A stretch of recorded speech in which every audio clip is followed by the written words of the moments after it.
What we're going to do now is we're going to unpack today's stage. Stage 3, 212 kilometers long. Tony, tell us a little bit more about how today's stage was. Today's stage, the last bit was hard, but it was a very lumpy stage. So, we expected guys to break. We expected some guys to drop a lot earlier. It stayed together, but it was hell of a lumpy H. We saw 2 breakaway groups. We saw a group of about 4 riders go off early in the race. Adam Hansen was in that group. And then later, with about 30 Ks to go, we saw another 3 guys join. Why do they let these guys go off and build such a gap? Okay, cool. Well, that's a valid sort of question. I mean, we've seen it now yesterday, we see it now today again. There's guys trying to get away, trying to ride away into the stage and try and win the stage overall, apart from collecting points for King of the Mountains and Sprinter jersey. I can guarantee you the guys that are moving into those breaks, they're not just there to get some coverage, although that is a good thing for them to do. They want to win a stage. Now, what happens is the GC favorites and the race favorites, generally what they would do is they would allow a break like that to ride away. The reason they allow a break like that to ride away is quite simple.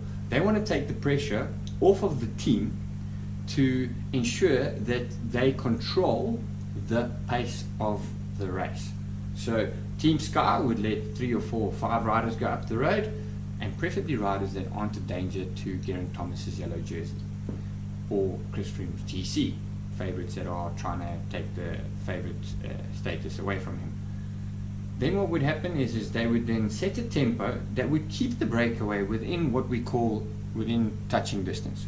So what would happen then is they'd set the tempo, and at a certain point in the race, the favorites for the stage, their teams would then be told by the favorite, listen guys, put one of my guys on the front. We need to now start bringing this breakaway back because I'm feeling strong today. I want to win the stage. I think I've got a good chance. And what happens? The manager in the car radios in, tells one of the riders that are the domestiques or the workers in the team to go to the front and start picking the tempo up. And they then bring the breakaway back in time to set everything up for the favorites to then win the stage and take over. So you absolutely shatter the guys' dreams. So they've been working all day. They've been working together as mates, although they're different teams, but they're brothers for that time they're in a breakaway, aren't they? They swap 100%. Around. You see them flicking that elbow out. When they flick that elbow out, he's calling for the guy behind him to go around and take a chance in the front.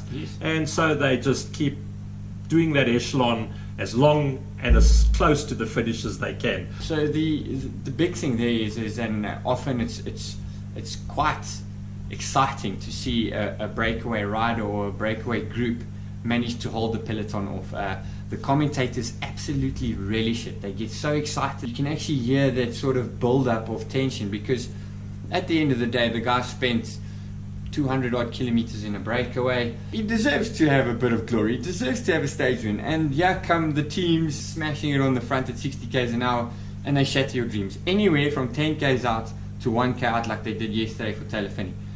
That there is probably, to me, the most excruciating. That's almost like a form of torture for me, for the rider that's breaking away, So it was exciting, it was hectic. Last 20 k's, the teams started ratcheting it up a lot. They brought the break back with 10 k's to go, started getting really fast.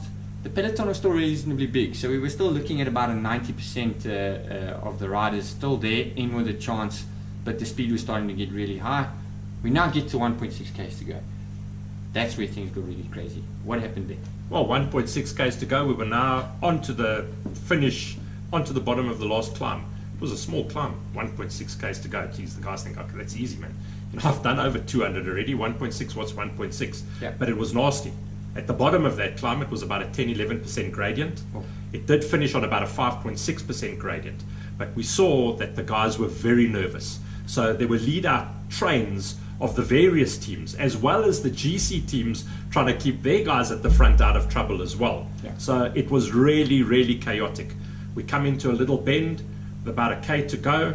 Suddenly 800 meters to go. Some little small Australian is off the front and he's going to go and show Froome that, listen, buddy, I'm not finished. You want to win this tour? You've got to fight against. He went hard. He really, really went hard. The only guy to react was Peter Sagan. Peter Sagan jumped onto his wheel, Then when Peter came level with him, he looked at him and there was still 400 meters to go. And now Peter was thinking, gee, well, I can't keep this pace up, man. This is way too early. With that, we saw Greg van Avermaet coming, my favorite, who should have won if Sagan didn't if he'd unclipped his foot and not got it back. I've never cheered so hard for him not to put that foot back in the cleat. We'll talk about cleats at a later stage and show you what those are on the pedals. But yeah, suddenly Sagan was there and he was looking around thinking, no, this is too far for me to go. When he saw Van Avermaet coming, that's when his foot unclipped. Luckily, he kept calm, he put it back in, and he managed to take it to the finish line. So yeah, your boy, at the end of the day, the favorite wins the stage. Yeah, and the other thing that we saw, we get to 1.6 k's to go, 90% of the peloton. We get to 800 meters to go, there's 40 guys left. We get to 500 meters to go, there's 30 guys left. We get to the finish and it's just the whole peloton is left on a 1.6k stretch of road. And that's exactly what happens in a kind of race like this, where it's lumpy up towards the finish. The GC favorites have to dig in really deep with the punches like Sagan, like Van Avermaet. They can put out colossal amounts of power for short periods, and that really hurts the GC guys, but we can see that they did really well today. So Sagan, being the showman that he is, we really like to watch him. He's really good for cycling, he's really entertaining. His interviews are generally entertaining as well. So how was his interview today? Oh, his interview today was crazy. Look, he didn't pinch any podium girls' bottoms today. He's got into trouble for that before, you know. He's been in trouble for that before, but he's a real rock star. He rocks up there with a set of downhill skiing goggles around his neck, this hair all over the place, and drops an F-bomb. Everybody on TV. looks on TV, drops an F-bomb, but you know what? Yeah, he's got this funny accent, so they sort of just keep going. It just keeps rolling. Nobody apologizes for him. And then the guy interviewing says to him, so, Peter, tell me, what was it like today? You were one of the favorites for the race. You were clearly Henry's favorite. And, how do you handle that pressure? And Peter looks at the guy and he says to him, what's pressure? That's Peter Sagan for you, but absolute belief. What's pressure? What's pressure? The guy's an absolute machine. He's a super strong rider, super class, and he's good for the sport, and we love watching him race. So as far as the results are concerned, we had Sagan winning. We had Michael Matthews from Giant coming in second place, a close second. I think if it was a bit further, he could have maybe got the win there. He was coming at a rate of knots. Dan Martin, who's actually also a GC contender, finishing third and really challenging Sagan until the last few meters. And then Van Avermaet, who probably thought he had something on Sagan when he got next to him, and then Sagan just gave him the look and okay, I'm clipping in now and I'll see you at the finish. Good results for those four guys. Geraint Thomas 8th, Chris Froome 9th. Richie Porte, who attacked with 800 to go behind them. Attacked with 800 to go, he wasn't in the top 10. So there we have it. Chris Froome now, based on the results from today, has moved himself up into second place. We've now got Sky 1-2. The favourite to win the Tour sitting in second place. Richie Porte made a bit of a statement. I think he took a bit of a dig. The dig didn't work out so well, but the race is on. We saw Hansen in the break today as well, eh?